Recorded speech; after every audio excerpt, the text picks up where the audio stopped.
అందరికీ నమస్కారం. దేశవ్యాప్తంగా 7 దశల్లో జరిగినటువంటి ఎన్నికలు ఇవాళ పూర్తి అయిపోయినాయి. దాదాపు ఇవాళ పోలింగ్ 5 గంటలకే ముగిసినా ఇంకా లైన్లలో ఉన్న వాళ్ళతో ఓట్లు వేయించడం అనేటువంటి ప్రక్రియ నడుస్తూ ఉంది. 4వ తారీఖు నాడు కౌంటింగ్ జరగబోతుంది. అయితే చాలా విచిత్రంగా ఎగ్జిట్ పోల్స్ 5:30 నుంచే 6 గంటల నుంచే రావడం మొదలైపోయింది.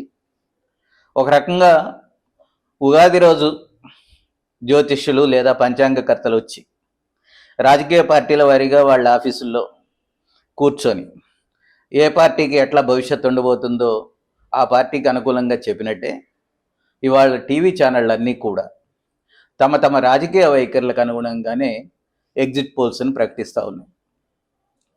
వాస్తవానికి ఈసారి ఎన్నికలు చాలా సైద్ధాంతికంగాను రాజకీయంగాను ప్రచారపరంగాను కూడా చాలా పోటీతత్వంతో నడిచినాయి. ఏకపక్షంగా మోడీ గాలి ఉంటుంది అని 2019లో కనపడినట్టుగా ఈసారి మోడీ గాలి ఏమీ కనపడలేదనేది అందరూ అంగీకరించారు. అందుకని చాలా రాష్ట్రాలలో ప్రతిపక్ష పార్టీలు ఇండియా కూటమి చాలా బలమైనటువంటి పోటీనిచ్చింది, ప్రజల్లోకి విస్తృతంగా ప్రచారాన్ని తీసుకెళ్ళింది అనేటువంటి కూడా అందరూ అంగీకరించినటువంటి మాట.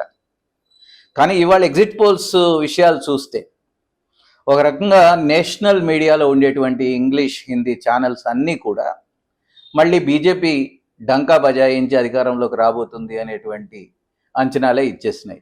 అది కూడా 2019 ఎన్నికల్లో లాగా 350 కంటే మించినటువంటి సీట్లతో ఎన్డీఏ రాబోతుంది అనేటువంటి అంచనాలు కూడా ఇచ్చేసినాయి. ఇండియా కూటమి మొత్తానికి కాంగ్రెస్ పార్టీతో సహా కేవలం 110, 130 సీట్లను ఇవ్వడానికి అవి ఉత్సాహం చూపిస్తున్నాయి. ఒక రకంగా ఈ ప్రిడిక్షన్స్ చూసిన తర్వాత అసలు ఈ ఎగ్జిట్ పోల్స్లో ఎట్లా సేకరిస్తారు ప్రజల అభిప్రాయాలని, ఓటర్ల అభిప్రాయాలని అనేటువంటిది చాలా అనుమానం కలుగుతుంది. ఇవాళ దేశవ్యాప్తంగా కోట్లాది మంది ప్రజలు ఓటింగ్లో పాల్గొన్న తర్వాత ఈ సర్వే చేసినటువంటి సంస్థలు, ఎగ్జిట్ పోల్స్ ప్రకటించేటువంటి సంస్థలు నిజంగా వాళ్ళ శాంపుల్ సైజుని ఎంత తీసుకున్నాయి, ఒక పార్లమెంటరీ నియోజకవర్గంలో కనీసం 1800 నుంచి 2000 పోలింగ్ బూతులు ఉన్నటువంటి నియోజకవర్గంలో ప్రతి నియోజకవర్గంలో కూడా ఒక 10-15 లక్షల ఓట్లు ఉండేటువంటి నియోజకవర్గాల్లో శాంపుల్ సైజుని ఎంత తీసుకున్నాయి, ఎంతమంది ప్రజల్ని కలిసినాయి అనేటువంటిది చాలా ముఖ్యమైనటువంటి ప్రశ్న అవుతుంది. వాస్తవానికి ఇప్పుడు సాయంత్రం నుంచి వెలువడుతున్నటువంటి ఎగ్జిట్ పోల్స్లో వాళ్ళు శాంపుల్ ఎంత, ఎటువంటి సోషల్ గ్రూప్స్ని వాళ్ళు ఇంటర్వ్యూ చేశారు, ఏ వయసులో వాళ్ళని ఇంటర్వ్యూ చేశారు, దాంట్లో మహిళలు ఎంతమంది, పురుషులు ఎంతమంది, ఏ మతం వాళ్ళని చేశారు అనేటువంటి విషయాలు ఏవి వాళ్ళు చెప్పకుండానే జస్ట్ నంబర్లు చెప్తున్నటువంటి తీరును చూస్తే ఇది చాలా హాస్యాస్పదంగాను అనుమానాస్పదంగాను ఉన్నటువంటి ఎగ్జిట్ పోల్స్గా కనబడుతున్నాయి.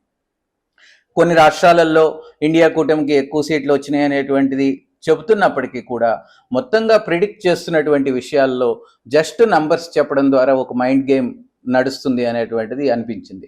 ఎందుకంటే ఇవాళ నేషనల్ మీడియా మొత్తంగానే ఇవాళ మోడీ చెప్పు చేతుల్లో, ఎన్డీఏ ప్రభుత్వ చెప్పు చేతుల్లో ఉందనేది మనకు తెలుసు.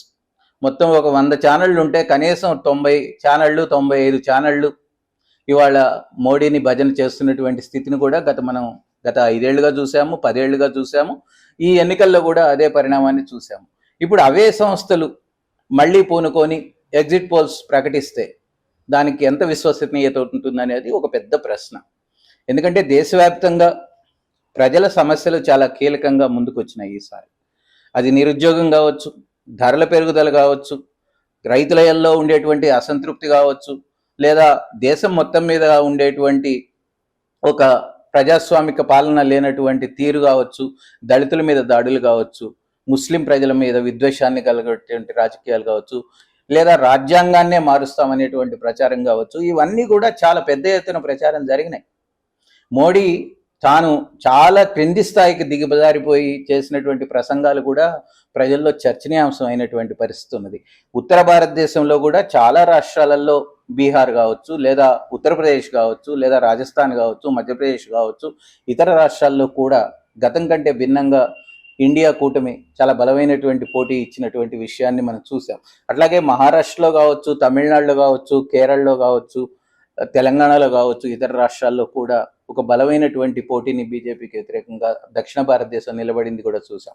కానీ ఎగ్జిట్ పోల్స్ వస్తున్నటువంటి ఫలితాలు చూస్తే మొత్తం మీద ఇండియా కూటమికి అసలు ఏమీ లేదు, మళ్ళీ మోడీ ప్రభుత్వమే రాబోతుంది అనేటువంటిది నేషనల్ మీడియా ఏదైతే చెప్తుందో అది పూర్తిగా పక్షపాత ధోరణితో కూడి ఉందనేటువంటిది నేను భావిస్తున్నాను.